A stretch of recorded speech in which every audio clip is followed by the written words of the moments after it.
Ah, Diego, mas eu faço as provas de medicina, eu faço as provas da faculdade, eu faço concursos públicos e eu não passo em nada. Mas eu tenho certeza de que eu sei todo o conteúdo. Você sabe onde está o problema? Vamos conversar um pouquinho sobre isso. Meu nome é Diego Bezerra e eu sou estudante de medicina do 7º semestre.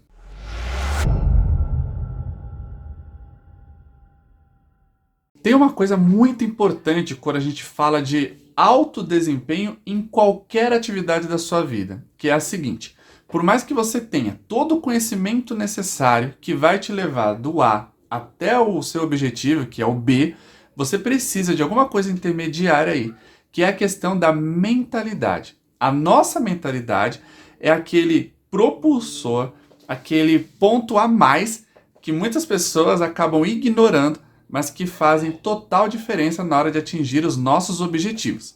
Você já deve ter ouvido falar na questão das crenças. Existem crenças que são limitantes e existem crenças que são propulsoras. Então a gente precisa entender qual é a sua crença em relação aí a você mesmo e a sua aprovação. Vou pegar como exemplo a minha pessoa. Num outro vídeo, que eu vou deixar linkado aqui para vocês, eu falo sobre a minha aprovação no curso de medicina, que levou aí bons longos 4 anos entre o projeto, né, entre planejar entrar e realmente entrar. Mas por que isso aconteceu? Porque eu, Diego, não me sentia capaz de estar no curso de medicina. Todas as vezes eu me auto-sabotava, sabe? Eu era professor aqui em São Paulo, num dos maiores cursinhos aí que existe. E aí eles chamam, né, alguns professores para fazer uma determinada prova. Então vai ter uma prova de um determinado vestibular, eles falam: Diego, tem como você ir lá fazer aquela prova? Aí você vai lá, eles pagam, né? Você vai lá, faz a prova, sai com a prova, né, no final lá, faz os comentários e eles colocam no banco de questões deles, né? Então eles me convidavam para ir fazer as provas de medicina e de outros cursos também. Quando eu ia lá fazer uma prova que eles tinham me convidado, eu fazia toda a parte de português, que geralmente são 20 questões, e acertava as 20. Fazia a redação e de 40 pontos, ou de 100 pontos para ficar mais fácil, eu tirava, vamos supor assim, 95, 96, ou até tirava nota máxima, 100 pontos na redação. Só que, quando eu mesmo pagava para poder fazer a prova, num vestibular de medicina em uma faculdade aí, que eu queria entrar, parece que eu me sabotava. Chegava lá, de 20 questões de português, quer dizer, a matéria que eu ensinava, tá? Eu tirava, acertava 15, acertava 16. E aí eu não acreditava naquilo. Eu olhava para a questão e falava: nossa, mas como assim? Eu sei que essa questão é B. Por que eu marquei a D? Né? Ou então chegava no dia, você fica com aquele nervosismo muito grande, o seu corpo parece que não consegue se concentrar, dá vontade de ir ao banheiro a todo momento, né? Enfim. Então a gente encontra maneiras de se sabotar nesse processo de aprovação em concurso público, nesse processo de aprovação na faculdade de medicina, nesse processo de aprovação de estudo. Ou você acha que o fato, por exemplo, de você achar que vai conseguir estudar com a TV ligada, né, em frente à TV, passando Netflix ali, você acha que realmente você vai conseguir se concentrar? Não. Isso também é uma forma do seu cérebro sabotar a sua aprovação. E a gente precisa encontrar meios aí que provem para a gente mesmo de que a gente é capaz. Porque a primeira parte da aprovação começa aqui. O conteúdo, sentar a bunda na cadeira e estudar, eu tenho certeza que todos vocês aqui conseguiriam fazer isso.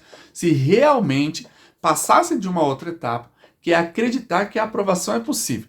Então, a gente perde muito tempo, por exemplo, pensando assim: ah, mas a prova está logo ali, eu não estudei o suficiente, eu não sei o quanto eu deveria saber para passar numa prova tão concorrida. Será? A primeira dica que eu vou te dar aqui é a seguinte: procure contra-exemplos que tiram essa sua crença limitante. Então, muitas vezes você acha, né, você vai acreditar aí, que você não merece passar naquela prova porque você não estudou o tempo suficiente. Ah, a prova é daqui a um mês. Eu estou estudando há 5 meses, 6 meses, e tem gente que está estudando há 3, 4 anos. Tá, mas será que não existe ninguém que tenha estudado pouco como você durante 3, 4, 5 meses e tenha conseguido passar? Ou todo mundo que passou estudou 3, 4 anos, entende? Então, primeira coisa é procurar um contra-argumento. Porque daí a sua crença de que você não estudou tempo suficiente vai perdendo força, porque você vê que existem pessoas que conseguiram atingir aquele resultado em menos tempo. Uma outra coisa que você pode fazer é frases de afirmação. Isso ajuda muito.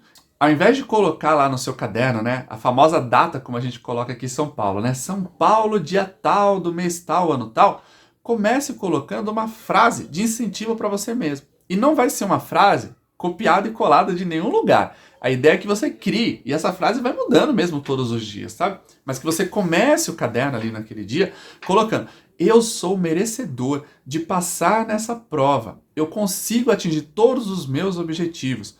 Tudo que eu estudo, eu consigo lembrar com muita facilidade. Eu gabarito todas as provas que eu faço. Enfim, você fazendo essas frases de afirmação todos os dias, a gente vai aprendendo a reestruturar o nosso cérebro para que ele passe de uma crença limitante para uma crença que é fortalecedora. Tá bom? Então essas são as duas dicas que eu queria deixar para vocês nesse vídeo. Claro que tem muitas outras para você fazer, além de procurar um contra-exemplo e criar essas frases aí que com certeza vão reestruturar o seu cérebro pouco a pouco. Acredite, porque dá certo. Deu certo para mim, com certeza vai dar certo para vocês. E se você gosta desse tipo de conteúdo, se inscreve aqui no canal, continua acompanhando que eu vou postar mais dicas de estudo, mais dicas de PNL, porque tudo isso aqui são técnicas de PNL, mais dicas para você dominar a sua mente e conseguir atingir os seus objetivos. Então não perca, tá bom? E compartilha com os amigos se você também gostou dessa dica. Um grande beijo para vocês e a gente se encontra nos futuros plantões. Tchau, tchau!